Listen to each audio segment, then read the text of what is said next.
The funding seems to be in part over the minority set-aside contracts that are part of the project. Mayor Brandon Johnson says the city will take the Trump administration to court to try and restore the money for a critical rail project that has been in the works for decades. Right now, the Red Line only goes as far as 95th Street, but the extension project would take it further south and east all the way to 130th Street. But for the moment, all that is on hold, with the Trump administration putting a freeze on $2.1 billion in federal grants that Congress approved for the project. We're going to use every tool that's available to me to ensure that those dollars are restored to the people of this city.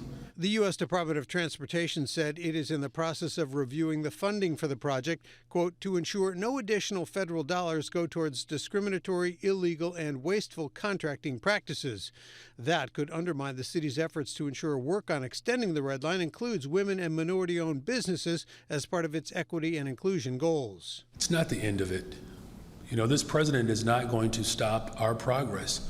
Now, look, he has made it very clear who he prioritizes.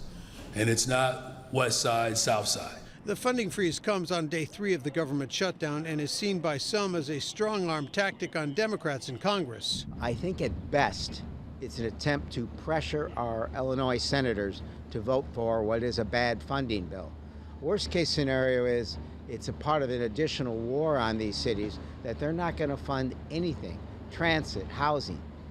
That would be devastating for Chicago. Congressman Quigley notes that what the Trump administration is doing is illegal. We finally got this in the process where we could see the end. This actually would take place. Incredibly important for the economy and for the well-being of people on the South Side.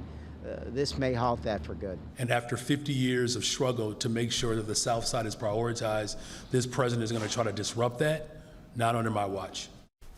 The freeze could also impact the Red and Purple Line modernization project on the north side of Chicago, although Alderman Bennett Lawson says most of that work is already done. Senators Dick Durbin and Tammy Duckworth criticized the funding freeze as both illegal and vindictive on states that did not support President Trump. Okay, Craig, thank you. Yep.